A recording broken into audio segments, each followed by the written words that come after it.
next hour or so, we're going to look for some wild edible plants and useful herbs. Also, we're going to learn how to cook them here in the bush and in the elegance of your own home. So let's get started. You can find many useful plants right here near the water, like cattails. There are two species of cattails common to North America. Co-author Jim Duke points out the major difference is in the wideness of the leaf. Broad-leafed, Typha latifolia, narrow-leafed, Typha angustifolia. Cattails are a versatile foodstuff. The roots, new shoots, and flowering heads are edible. In the spring, simply find the shoots, reach down into the mud, and pull. Peel off the outer leaves, and underneath is the tender tongue of cattail. Sauté this delicate core for 3 to 5 minutes in butter. A bit deeper in the soil is the long root where the cattail was attached. The root core is an excellent source of starch. Eat the starch raw as quick energy food. Or better yet, crush the roots in cold water and leach out the starch. The starch may be added to soups and stews as a thickener. About mid-June, the male flowering head of the cattail, located above the female flower spike, may be stripped into a plastic bag. This high-protein flower extender will keep in your freezer for 8 months. Or use it immediately. Here's a recipe. Add the male parts, the pollen, anthers, and stamens to your favorite pancake mix. About 1 cup of cattail parts to 2 cups of mix. Also try pollen and female parts in cookies, muffins, biscuits, and bread recipes. The young female bloom spike may be cooked like corn on the cob. Boil or steam in lightly salted water. Cook till tender. Butter, excuse my fingers, and eat it hot. Without endorsing herbal medicine, Dr. Duke and I report the chopped roots of cattail have been applied to burns and minor cuts. For more health and herbal tips, read The Herbalist by Joseph Meyer. Okay, back to the bush. Here's watercress. Collect watercress from a clean water source, a highland stream or a free-flowing spring. Watercress, Nasturtium officinale, is a pungent, spicy green, an important ingredient in V8 cocktail juice, and one of the most useful greens known to humankind. In the north, it's available 10 months a year. South of the Mason-Dixon line, it's a year-round food. Scramble chopped watercress with eggs, stuff a pita sandwich, sauté it, or make watercress soup. One favorite of mine is smoked bass stuffed with watercress. After washing the body cavity, stuff the fish with watercress. Season to taste, then bake or smoke the fish. The Wild Palate by Nancy and Walter Hall has several other exciting watercress recipes. Do you know what this is? Often this green slime covers ponds in midsummer. Upon close inspection, the green water cover is a small plant called duckweed from the family Lemnaceae. The root hairs siphon nutrients from the water. Duckweed is edible. Blend it in your favorite soup recipe. The Chinese use Lemnaceae to treat hypothermia. It also relieves flatulence and is used to treat acute kidney infections. For more medicinal uses of duckweed and other herbs, read Dr. Duke's Handbook of Medicinal Plants from Quarterman Press. Next, reed shoots. Reed grass, Phragmites communis, is found around the margins of streams and in wet lowlands.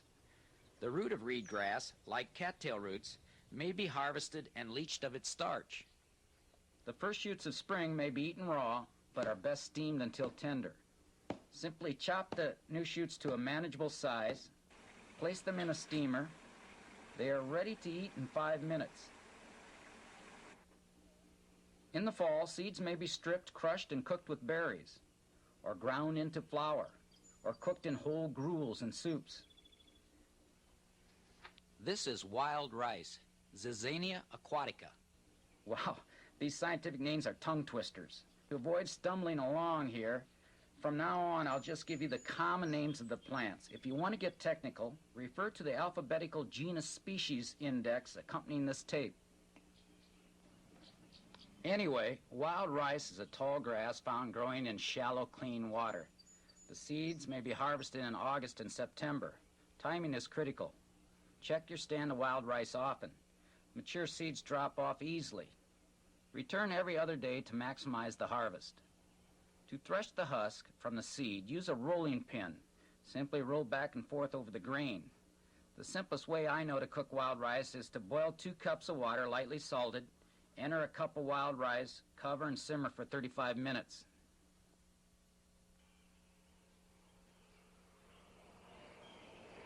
The large green plants dominating the waterway here are yellow pond lilies or spatterdock. The rootstock may be cut free and boiled. Although it smells like an apple, it's a bitter pill to swallow, even after 2 or 3 changes of water when cooking. The flower blooms through the summer. The primitive-looking fruit bears what I think is the only edible part of this plant. Inside here are the seeds. The seeds may be dried and ground into flour, or prepare them like popcorn. Place the seeds in a popcorn popper. Cover the machine so the small seeds don't become airborne. The results are usually disappointing. The seeds simply pop open, but they're palatable with salt and butter. The fragrant water lily is edible. Note the plate-like leaves and floating blossoms. Pioneers ate the unfurled leaves and the unopened flower buds. The flower petals may be eaten with salad greens.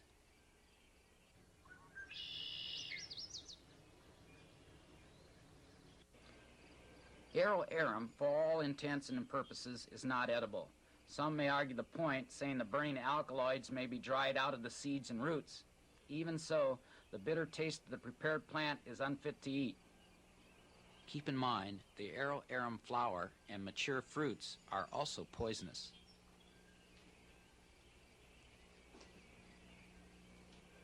Arrowhead, or wapatu, Sagittaria latifolia, has an edible tuber attached to its root. Don't confuse this plant with arrow arum. Arrowhead, or wapatu, leaves are palmate. That is, all veins run out from a single source like fingers on the palm of a hand. Arrow arum has pinnate veins. Note how veins run out from the midrib that dissects the leaf. Anyway, the arrowhead tuber may be harvested in the fall, winter, or spring. Over here, just popping out of the water is pickerel weed. The leaves and seeds can be eaten. The leaves are most tender in the spring while they are unfurling beneath the water. Cook it as a pot herb. The flower petals may be added to salads. Pickerel weed veins spread from a single source at the base of the leaf and converge at the top. Swamp dock is a survival green, too tough to eat when mature, but it may be steamed or boiled when it first emerges. Several species of dock, swamp, sour, curled, and yellow, produce edible seeds in late summer.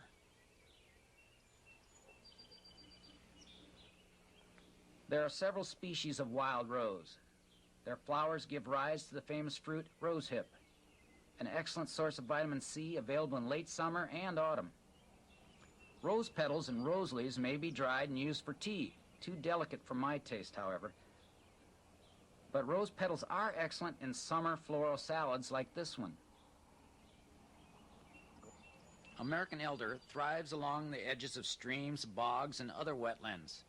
Summer flowers may be batter fried or eaten raw, but be cautious. Learn to distinguish elder flowers from the poisonous water hemlock flowers. Use a field guide and forage with a knowledgeable botanist.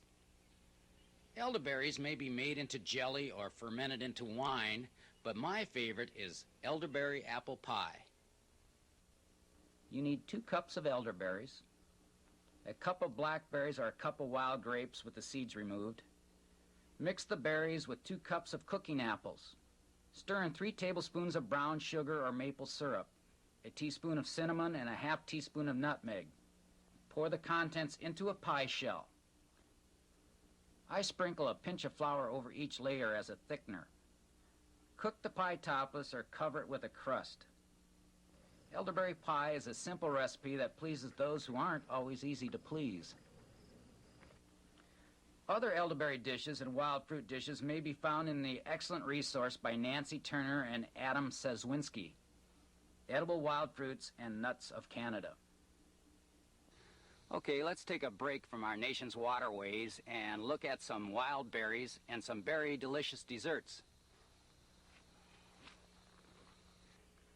Wild strawberries may be found in meadows and open woods. Harvest time is June. A favorite strawberry recipe combines one whole seedless orange, peel and all, with a cup of strawberries and a cup of blackberries or mulberries. Add an egg, a half cup of vegetable oil, blend the ingredients, then mix a cup and a half of flour with 3/4 cup of sugar, a teaspoon of baking powder, teaspoon of baking soda, and a teaspoon of salt. Add a half cup of raisins and a cup of nuts. Black walnuts are your best choice. Make large muffins. Bake at 375 degrees for about 20 minutes. Here's all the energy and protein you need to kick off a day. And remember, any of the wild berries I described may be substituted for the strawberries in this recipe. Another common wild fruit of late spring and early summer is the raspberry. Red and black raspberries may be found along the fringes of woods and the margins of fields. Often near your raspberry source are blackberries. There are several species. Blackberries ripen in mid and late summer. Leaves are alternate, compound with 3 to 5 leaflets. Here's a low-calorie, high-nutrition breakfast made with raspberries or blackberries, or both. Mix 2 cups of berries with 2 cups of low-fat, sweetened vanilla yogurt. Add a dash of milk and blend. Here's a wonderful ice cream substitute with only half the sugar and fat. Blueberries are available from early summer through early autumn. There are several species of blueberries found in highlands, lowlands, open lands, and wooded areas. For a simple blueberry treat, pour a bowl of frozen blueberries, then cover them with half and half cream or whole milk. If dieting, use low-fat milk. This frozen dessert sets up quickly and is ready to eat, a refreshing, cooling, low-sugar, world-class treat. In woodlands and along the margins of woods, you may find gooseberries and currants. There are several species. This dangerous-looking but harmless berry is ready for harvest in midsummer. Not far from the gooseberries are mulberries. There are red, white, and black varieties. Do not eat the unripened fruits and leaves because they are slightly hallucinogenic. But the ripened fruits are very edible. Mulberries, gooseberries, and currants may be combined or used separately to make fudge. Gently cook a cup and a half of gooseberries, or in this case mulberries, until hot. Mash the berries through a fine sieve to separate the juice. Mix in 2 cups of sugar, add 3 tablespoons of butter, then reheat slowly to dissolve the butter. Bring the pan to a boil over medium heat. Do not stir. Let the mixture form a hot, soft ball between 235 and 240 degrees on a candy thermometer. Cool till warm. Then whip the mixture with a wooden spoon for a few seconds. Press the fudge into a buttered pan and cut pieces. Eat immediately or cover and refrigerate. When serving kids, have lots of room and sufficient water. Wild grapes, the leaves and fruits are edible. They are found nationwide, clinging and climbing trees, walls, and fences. Wild grapes may be dried in the sun for about 3 days to make raisins. Remember, grapes may be used in the elderberry pie mentioned earlier. Another abundant berry is the sumac berry. Here is the flower of dwarf or winged sumac. These red berries of staghorn sumac may be collected, then stripped from their heads. Discard the stems and heads, then soak the cotton-covered berries in hot water to extract a lemonade-like drink. Add sugar and serve. An excellent field piece for discovering these wild fruits and many others is the Field Guide to North American Edible Wild Plants by Elias and Dykman, available from Outdoor Life Books. In quick order, here are some wild useful herbs that you can use in the home, and you can grow them around the home.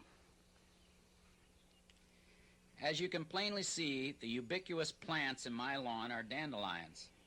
My colleague, Jim Duke, once ate 100 dandelion flowers every day for a week to see if the vitamin A would turn him yellow. It didn't. Dr. Duke also has a taste for the seeds and the pickled root. All dandelion parts, leaves, crowns, roots, and flower petals are edible. The seeds are a favorite food of goldfinch. Dandelion leaves are best in early spring before they flower. Older, bitter leaves may be improved by soaking them for an hour or so in a bowl of water with a teaspoon or so of baking soda mixed in. Dandelion leaves are high in A, C, and B vitamins. The crown of the plant, the whitish area just below the leaves and above the roots, may be deep fried. First, coat crowns in your favorite tempura batter. Then deep fry. Try it. You'll be glad you did. Dandelion tea made from roots has been used as a laxative, blood purifier, and diuretic. Recent evidence suggests dandelion tea may rejuvenate the alcoholic's liver.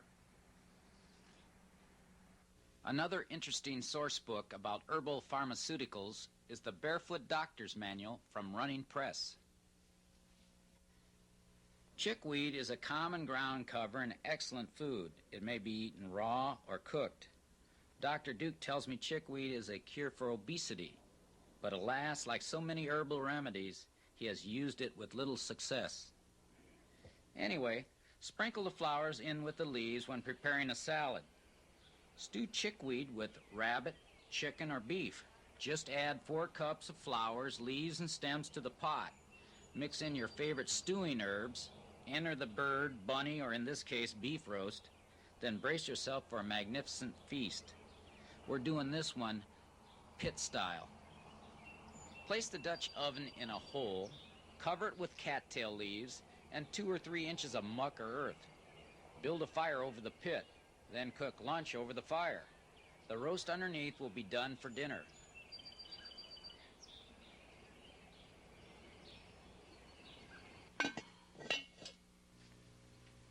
Along the fringes of my lawn in the shady areas are violets, several varieties.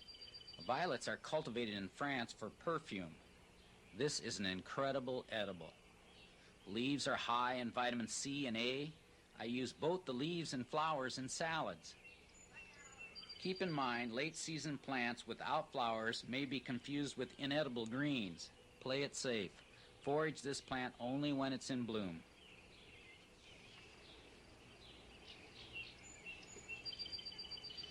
Did you ever step barefoot on one of these? Ouch! This is bull thistle, a biennial. These barbed leaves are the first year's growth. Roots may be boiled and then sliced and stir-fried. Wear gloves when harvesting roots and leaves. Strip off the spines with a knife. Without the armor, the leaves may be eaten raw or cooked. The flavor is similar to celery. Harvest leaves in both the spring and fall.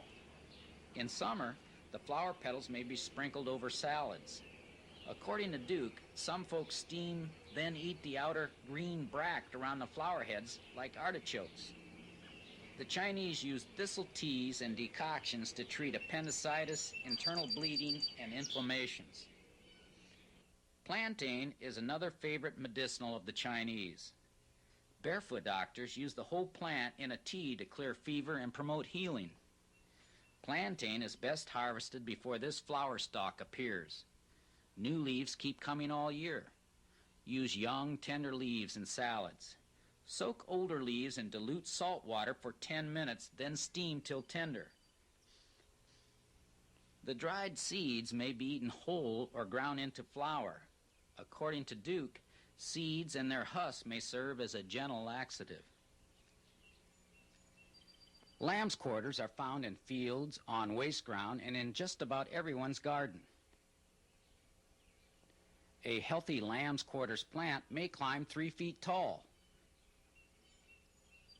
But it's the young, tender leaves and tips that produce the best salad greens. For a nutritious snack, add seeds to your favorite bread or muffin mix.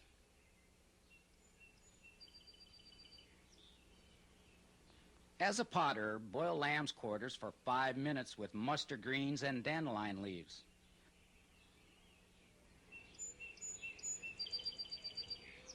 Over here, along the edge of the fence, is gill over the ground, or ground ivy. Available all year long, the leaves may be dried and steeped in hot water for about 10 minutes. Some like this tea, not me. Not much to it. Henbit looks like ground ivy, but is an erect plant. It's found around the fringe of fields and the edges of yards. The young leaves and flowers of spring may be added to salads. Cook the whole shoot in vegetable soups and stews. Pokeweed, or simply poke, may be found growing on waste ground almost anywhere in the United States. The very young leaves, as they first emerge from the ground, are edible, but only after cooking them in at least 2 changes of water. The root, stems, and berries of this plant are poisonous. Be cautious with this plant. Don't eat poke unless you are foraging with a knowledgeable botanist. I'd like to pause here for a moment and remind you that there are many poisonous plants and poisonous lookalikes. Of course, poison ivy is a common and obvious nuisance. Note the 3 leaves, the climbing vine, and in late summer, these berries. As mentioned a moment ago, most parts of pokeweed are non-edible. Likewise for the water plant Aro arum. Other poisonous plants include iris, jimsonweed or datura, skunk cabbage, bloodroot, horse nettle, water hemlock, jack in the pulpit, mayapple, liverwort, and red osier here. There are many excellent field guides that have poisonous plants and poisonous lookalikes in them. Here are a few I recommend. 100 Poisonous Plants of Maryland by Stephen Hill and Peggy Duke. Also, there's Dr. Duke's Handbook of Medicinal Plants from CRC Press. And Edible Wild Plants by Elias and Dykeman from Outdoor Life Books. Okay, back to my yard. This is pepper grass. As a kid, I used to munch on these seeds. You may add them to a salad. The young leaves, when they first emerge, are edible but bitter. Use them sparingly. Wild asparagus is typically found along roadsides and fence rows. Best pick it away from the road where it won't be tainted with benzene, lead, oil, and other auto pollutants. Discover your wild asparagus crop in the fall when the large adult plants are easiest to see. Mark the spot, then come looking for the good stuff next spring, about mid to late May. Cinquefoil grows in my yard and may be found in fields and on waste ground. The leaves make an herbal tea that, taste-wise, ranks right down there with rosehip and ground ivy. Fact is, pioneers used the bitter tea as a gargle and mouthwash. Wild carrot is a biennial. The second year's growth gives rise to the flower many call Queen Anne's lace. The root of this plant smells and tastes like domestic carrot, but is tough and woody. Make certain before using wild carrot that it has the characteristic carrot smell. There are some poisonous lookalikes, but only carrot smells like carrot. Wild carrot is good in vegetable stew. It imparts the carrot flavor. and if you eat carefully around the root's pithy core, there is substantial soft tissue to devour. Burdock is a common garden nuisance. In June or July, dig the first year's root of this biennial.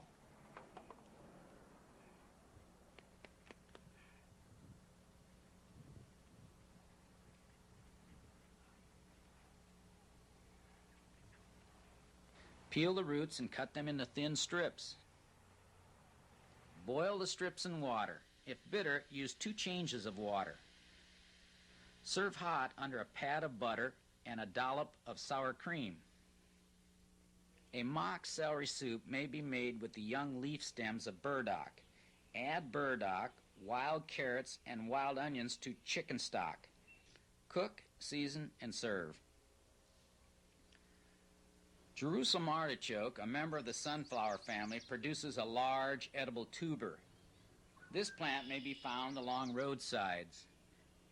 Add the tubers to your garden and you will have a substantial food source that will continue to reproduce year after year. Harvest the Jerusalem artichoke roots in the fall, spring, or winter. The tuber may be sliced and eaten raw. It has a taste similar to water chestnut. This plant is worth looking for. Other members of the sunflower genus bear edible seeds in late summer and early autumn.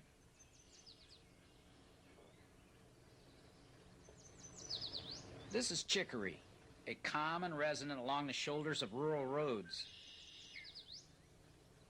The young leaves are edible, although bitter. Down New Orleans way, they dry the root of chicory, grind it, and blend it with coffee. White or weeping willow here and black willow here, sometimes called marsh willow, have received much notoriety lately as a medicinal. According to Dr. Duke, salicin from willow may have a better anti-inflammatory action than aspirin. Willow tea may be made from a sprig, or in this case a bundle of willow sprigs. Drop the willow cuttings into hot water, steep for 1 minute. Here is a relaxing brew that may soothe a backache or take the edge off an aching head. But be careful. Too much salicin may be dangerous. Consult your physician before trying this tea. Stinging nettle is a common resident along roadside, fields, and wooded areas. The fine hairs contain a skin irritant. This chemical is destroyed when the plant is cooked. Stinging nettle is an excellent pot herb. Cook it with wild carrot, wild leeks, and dandelion greens with a little soy sauce. Older plants may be boiled. Throw away the plants and use the nettle stock for soups or refreshing vitamin-rich drink. Don't confuse the hairy stinging cells of nettle with the thorny and poisonous horse nettle, a member of the potato family. Mullein is often seen growing in vacant lots. A close-up look, and behold the Velcro of the bush. I use these hairy leaves to rub out the pain of stinging nettle. Native Americans line their moccasins with the warm, woolly leaf. A tea from the leaves and flowers of mullein has been used to treat coughs, colds, and bronchitis. This is wood sorrel. Leaves, flowers, and seeds have a sour taste. Add flowers, seeds, and leaves to salads, or brew them into a beverage. A few words of caution, however. Use this plant sparingly. Excessive consumption may inhibit the absorption of calcium in the body. Sheep sorrel, like wood sorrel, may also inhibit calcium absorption. Wild chives grow in fields or disturbed land. Relocate chives to your yard. It will come up faithfully year after year. The whole plant may be chopped into salads, soups, chili, and stews. Likewise for wild garlic, if you are lucky enough to find this elusive plant. There's some evidence that eating wild onions, wild garlic, or wild chives may reduce blood pressure and lower blood sugar. In summer, you can spot daylilies growing along rural roads. Dig up the bulbs and transplant them to clean soil away from auto pollution. The flowers may be added to a summer salad. Buds may be steamed, boiled, or deep fried. Serve with butter or cheese sauce. Firm root tubers may be harvested all year. Add them raw to salads or cook like a potato. A word of caution. Use this plant when in bloom. Early growth closely resembles the poisonous iris plant. But the yellowish tubers of daylilies are distinctive. Common milkweed is sometimes eaten as a vegetable, but the sap contains toxins. Cattle and sheep have died from milkweed poisoning. So Dr. Duke and I discourage experimentation with this plant. Ground cherries are another garden-side nuisance or attraction, depending on your point of view. Sometimes called lantern plant because of this lantern-like husk, ground cherries may be harvested when ripe, usually August or September. Anytime earlier, and they may make you sick. Like other members of the nightshade family, it's probably best to avoid this fruit. Goat's beard looks like a large dandelion. The root is edible, first boiled, then fried. Not that good, not worth the trouble. I always get one or two prickly lettuce plants sprouting up my lawn. A couple hundred years ago, they distilled a very weak opium-like sedative from this plant. It was used as a cough suppressant. The blanched leaves are bitter. They definitely won't impress dinner guests. Red clover here has rose purple flower petals that may be eaten raw in salads or batter fried.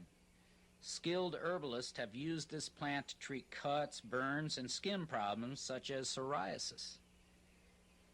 Spiderwort, like red clover, is common along roadsides.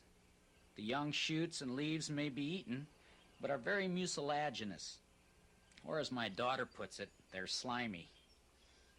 The flowers may be added to summer salads. They are pungent, strong-tasting, however. Comfrey is a herb that takes naturally to a pot. Found on low ground and moist places, the tender young leaves may be cooked like kale or spinach. Keep in mind the comfrey leaves contain traces, perhaps insignificant, of a carcinogen, but by all means do not eat the roots. Let's close this section with a member of the mint family, peppermint. Peppermint, like spearmint, may be found along the margins of marshy lowlands, streams, and lakes. It has a square stem, like most members of the mint family, with opposite leaves that are sharply serrated. Identify the plant by crushing the leaves and stem. Note the strong aromatic odor of mint. The leaves may be used to flavor cold drinks and hot teas.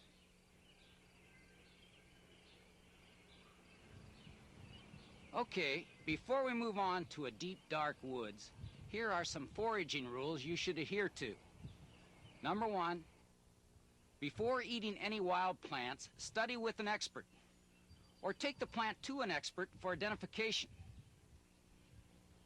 Rule 2, after positive identification of a plant, taste only a small amount of it. This precaution may protect you from allergic reaction. 3, beware of the carrot family. Water hemlock and other members of this family are extremely poisonous.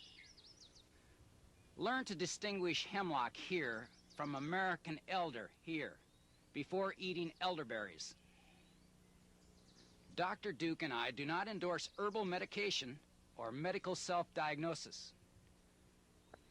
Forage where plants are abundant. Learn to transplant plants to areas where they have disappeared. Over the next 20 minutes, we're going to follow this guy into a wet woods.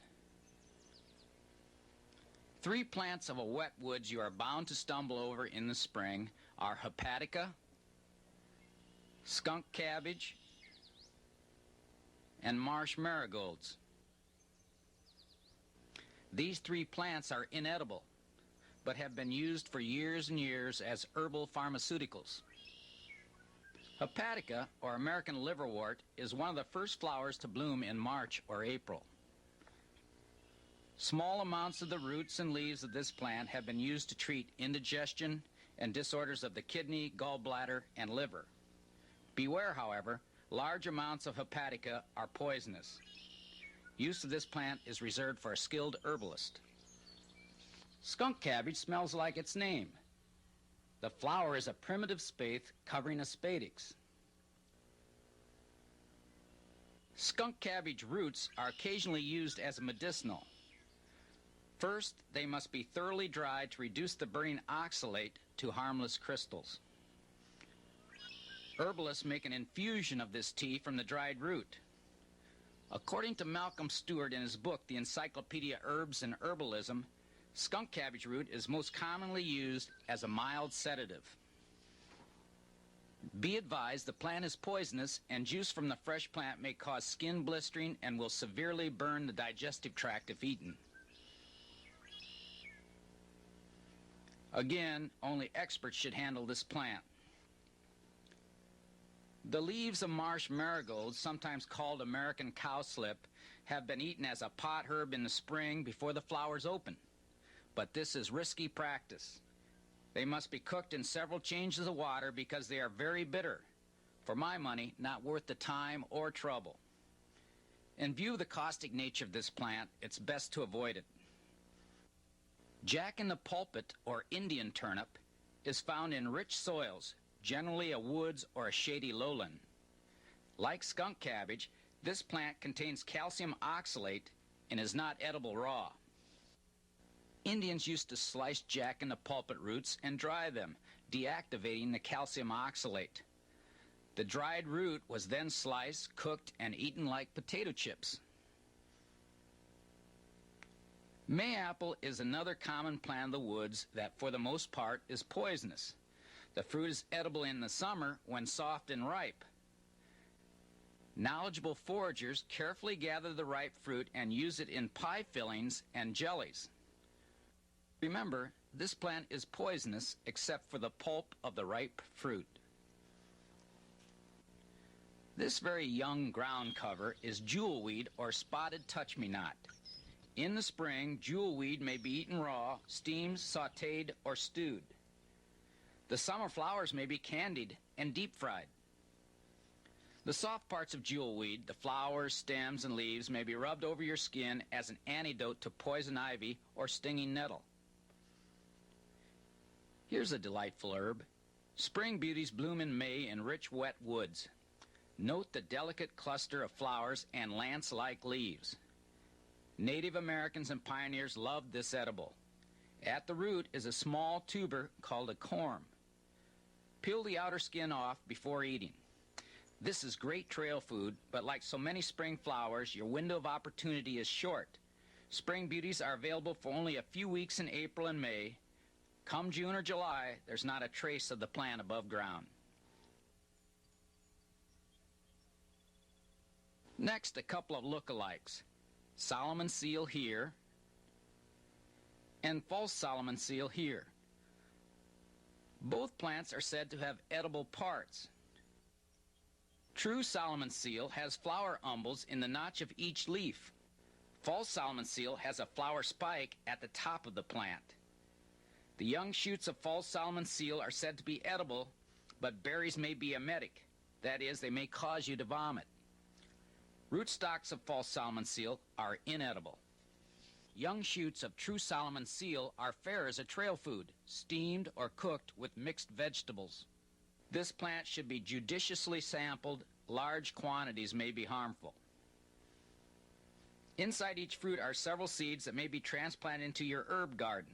This is a beautiful herbal that needs little care and has a different look each season. For naturalists who would like to start a wildflower garden, Harry Phillips' book, Growing and Propagating Wildflowers, is a must. Available from the University of North Carolina Press. Bloodroot was used by Native Americans to produce a red dye. The dried root was also used to induce vomiting. But ingesting bloodroot may be fatal. Never eat this plant. Also, avoid getting the red juices of the plant in open wounds, a caustic and painful mistake. There are several varieties of trillium. The leaves and flowers are said to be edible, but for my taste, members of this genus are too pretty to eat. Trillium and related species are excellent transplants. Get permission from the landowner, then dig up the entire plant with at least an 8-inch earth ball. Locate in the shade in rich soil. Not far from water, usually on a shady bank in a wet woods, you may find ramps or wild leeks. Here's a premium quality food. The leaves, stems, and bulbs are edible, marvelous in stews and soup, or simply sautéed in the wild, in this case with cattail shoots.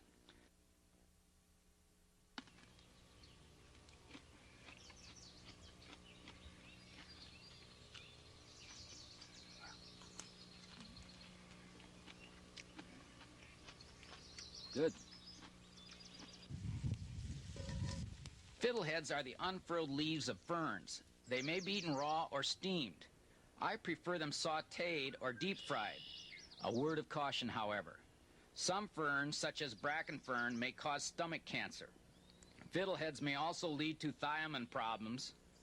Best avoid these plants. This is wild ginger.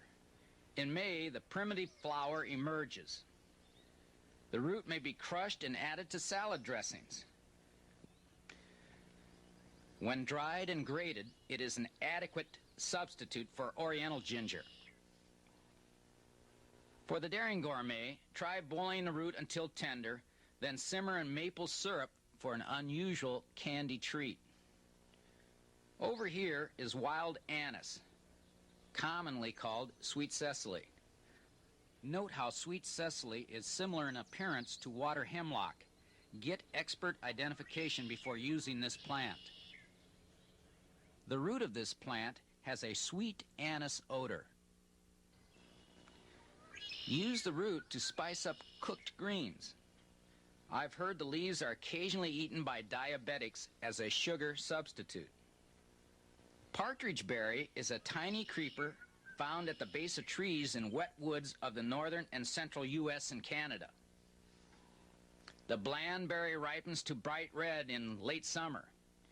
It's a tasteless trail food with little or no bulk, a hard-time survival berry, but available all winter long. In the spring, you can find rue anemone on high and dry wooded areas. At the base of this spring bloomer is a spicy root tuber. I have used this tuber in soups and munched it on the trail. There is little documentation as to its edibility, so let prudence be your guide. Don't eat rue anemone until authoritative information becomes available. Wintergreen. There are several species of this plant in North America. This is creeping wintergreen or checkerberry found in the eastern half of the U.S. The flower forms an edible berry that turns from white to red by late summer. They may be available all winter, if not gobbled up by late-season foragers. Add the summer fruits to pancake and muffin mixes. The leaves make a delicate tea or munch them as a breath freshener. Cleavers or goosegrass may be found in woodlands, along streams, and in vacant lots. Also called bedstraw, cleaver leaves may be added to salads in early spring, but tough, mature leaves must be cooked. During April and May, in many wooded areas or old apple orchards, morel mushrooms may be harvested. But be careful. As you know, many mushroom species are deadly. Forage with an expert. Seen here are small gray morels. The gray and black variety here may be eaten raw or prepared in a million other ways. The giant puffball is found on rich soil in shady areas. It may be cooked like an edible mushroom. But before eating, cut it open and be certain its flesh is white and not yellow. Also avoid this plant if gills or a rudimentary stem are inside. The trout lily, or dog-toothed violet, has mottled leaves. The young leaves may be boiled for 10 minutes and eaten, but we can't guarantee they are salubrious.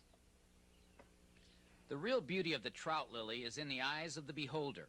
As a foodstuff, it's best left alone. Wild oats look similar to a trout lily. The early shoots may be eaten, but I recommend you use them sparingly. Toothwort has a spicy, pungent rootstock. There are several species in North America. Eat the roots of toothwort as a trail food, or chop the root into garden salads.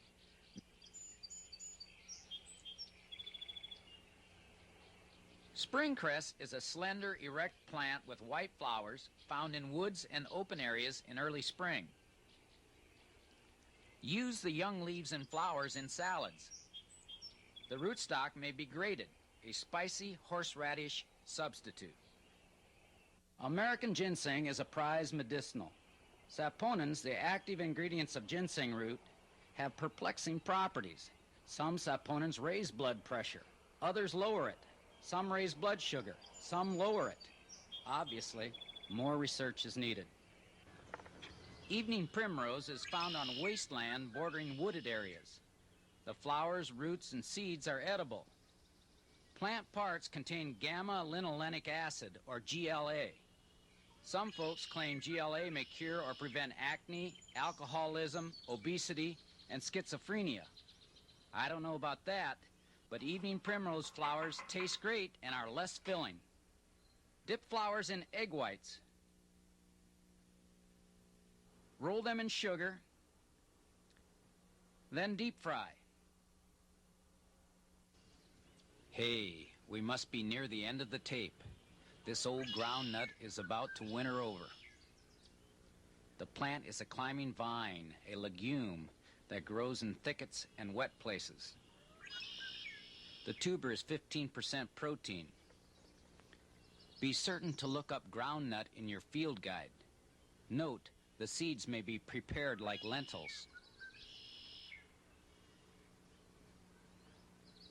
As we leave the woods, it appears at this late date we failed to see the trees for the forest.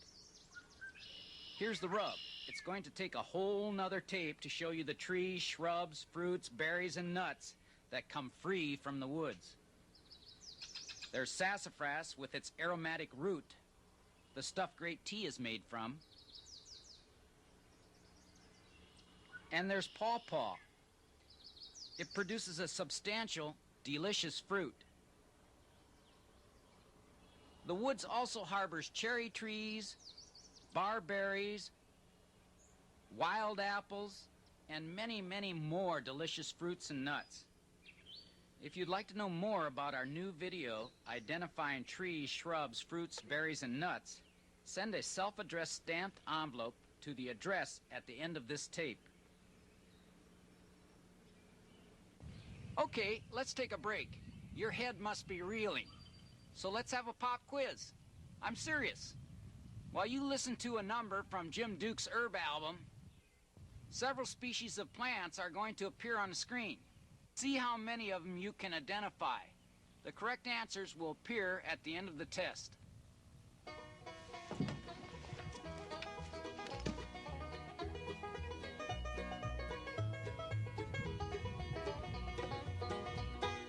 White man say to the red man, is this the promised land? Groundnuts and wild rice and turkey in the hand. Groundnuts and wild rice and turkey in the hand. White man say to the red man, just look what you have got. Wild rice and wild thyme and turkey in the pot.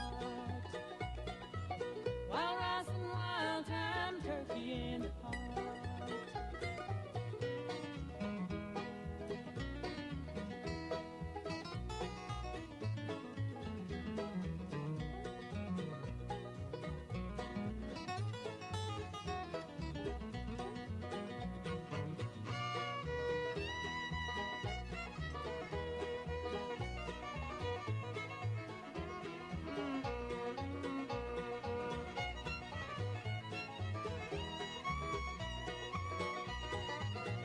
Say to the red man, I think I envy you. Wild rice and artichokes and ground nuts in the stew. Wild rice and artichokes and ground nuts in the stew. Red men say to the white man, do you really have to push red man and greener land and turkey to the bush? Red man and greener land and the turkey to the Well, you got this one right, right? But how did you do with the rest? One was wood sorrel. 2, cleavers or goosegrass. 3, staghorn sumac. 4, cattails. 5, plantain. 6, spatterdock. 7, wild grapes. 8, duckweed. 9, evening primrose. 10, asparagus. Okay. Well, it's time to put a wrap on this package. Jim Duke and I have enjoyed bringing you a page or two from the Useful Plant story. In our next video, Dr. Duke, your host, will introduce you to Father Nature's Pharmacy, a video catalog of some of the many proven herbal pharmaceuticals. So until then, keep your head down, your boots dry, and your mind open.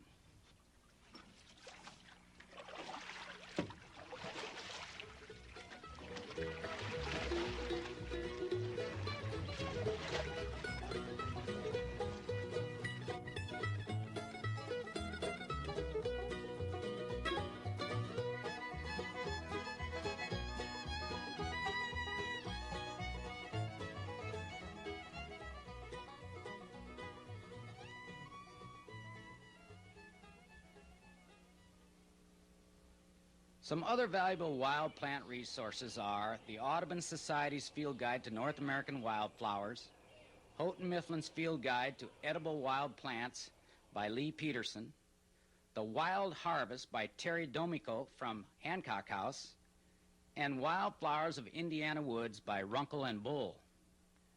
Herb seeds and wild plant parts may be purchased from the Indiana Botanic Gardens in Hammond, Indiana, Paradise Farms, Summerlin, California, Putney Nursery in Putney, Vermont, and Van Borgendine's, Babylon, New York.